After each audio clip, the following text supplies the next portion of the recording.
German army, retreating through Holland, left behind it a grim wake of floods and desolation. Dikes were blown, and the fertile countryside was covered with a deep carpet of water. To the liberators remained the great task of deflooding the territory. Pump houses, hastily repaired, are put into operation. Time is an important factor. The longer the land lies underwater, the longer it will take for it to return to normal conditions. Royal Canadian Engineers aid in the job of reclaiming fields so that crops can once again be planted. Large pumping plants, reversed by the Germans to deluge the land, now drain it of thousands of gallons per day. Specially constructed conduits take the water through the pumps to the canals where it is dissipated. Even portable pumps are used by the engineers in their race against time to clear the low countries. Day and night the work progresses. Gradually the waters recede. The land emerges to lie fallow until such time as it has regained its fertility. Stricken Holland rises from the floods. Meanwhile, canals, main arteries of supply, are cleared by British engineers attached to the Canadian Army. Bulldozers build dams across the Moswall Canal to split it up into many pools. As each pool is formed, the water is drained out of it so that obstructions to traffic can be readily removed.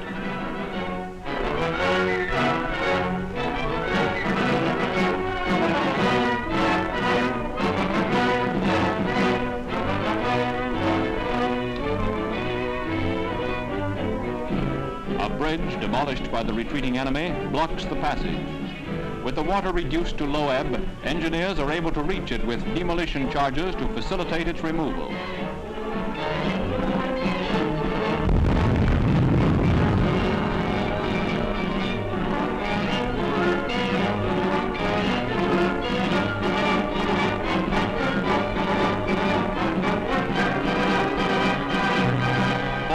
Tons of reinforced concrete are hauled piecemeal from the center of the canal. Tractors do overtime duty as the channel is gradually cleared.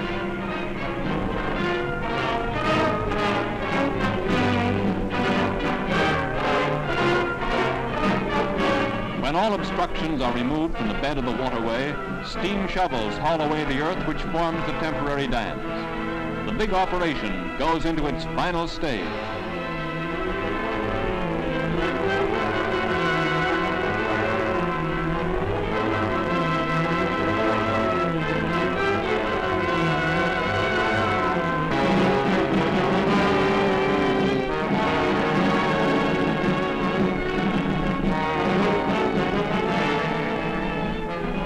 At last the canal is cleared.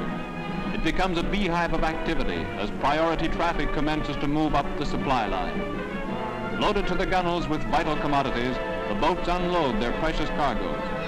With food comes hope and energy to reclaim a country from the elements unleashed by the foeman's hands. Rising above the waters, Holland looks to the day when she can again till her fields.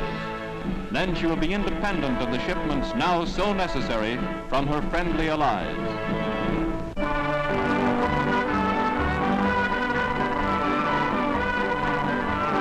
Dignitaries of the Mexican and the Canadian governments gather at Lindsay, Ontario. The occasion is the shipment of the first complete herd of Canadian dairy cattle ever to go to Mexico. 108 well-bred Holsteins from the Murco Farms are ready for the trip to their new home. South of the border, they will enhance the ranch of the Secretary to the President of Mexico.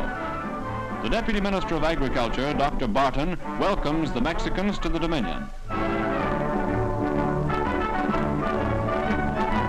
The visitors hoist a flagon of Elsie the cow's own special brew, and they actually like it. With beef rationing in effect to feed hungry Europe, Canada is still able to export dairy stock to swell her trade relationships with foreign countries.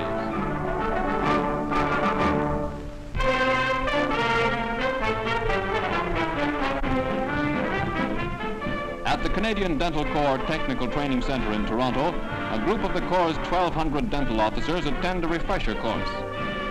The teeth of every soldier, sailor, and airman are placed in first-class condition before he is demobbed.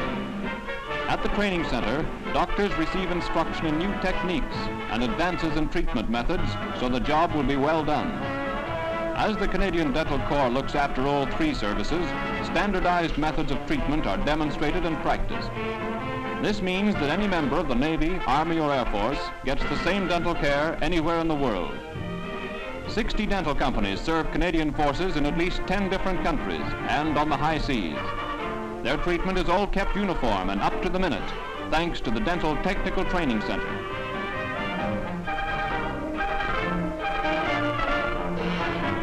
Working in conjunction with the Canadian Medical Corps, lectures are given in restorative surgery.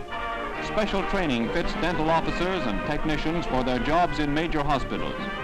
Here, wounded men with injured jaws are restored to health through the combined efforts of the dentals and medicos. From the first examination on enlistment, through all theaters of operation to the last care at discharge, the molars and bicuspids of Johnny Canuck are kept strong and healthy through the work of the Canadian Dental Corps.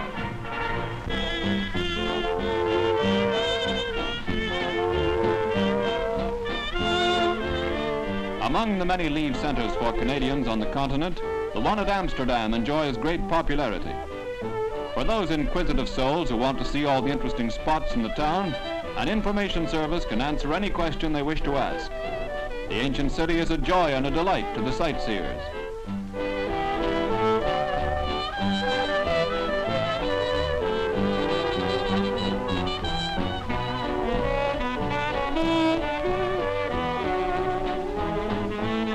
The Canada Club is the focal point of interest for the leave men. In the winter gardens are all the comforts of home, with even a dance band in attendance to while away the time. Newly arrived CWACs and Holland hostesses ensure plenty of dancing partners as the hep cats begin to dig the jive.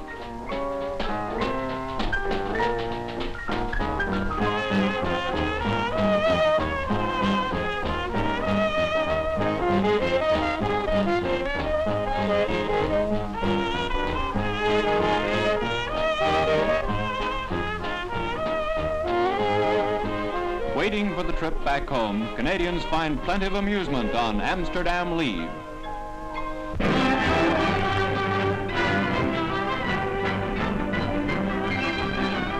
At the Maple Leaf Stadium in Nijmegen, Holland, the most outstanding sports meet of the Canadian Army takes place. Athletes of all 5 Canadian divisions, Corps and Army troops take part in the Army Track and Field Championships. Before a crowd of 25,000 soldiers, CWACs and civilians, top trackmen do their stuff.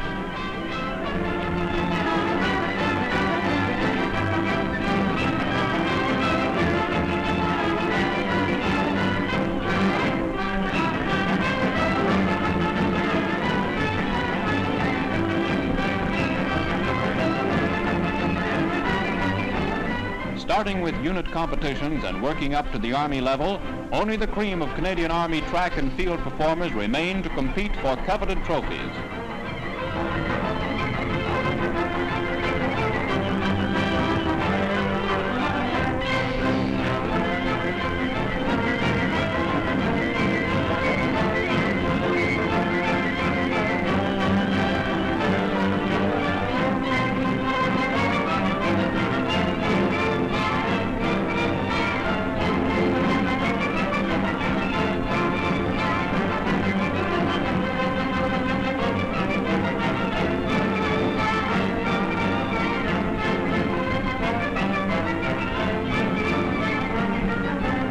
Field Marshal Montgomery takes great interest in the muscle men who strive for victory in the tug-of-war competition.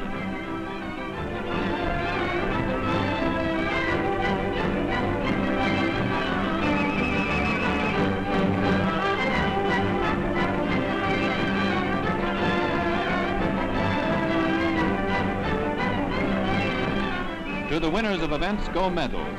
To the team from 4th Div, the day's high point group, goes the Canada Weekly Cup. Thus are crowned the track champs of the 1st Canadian Army.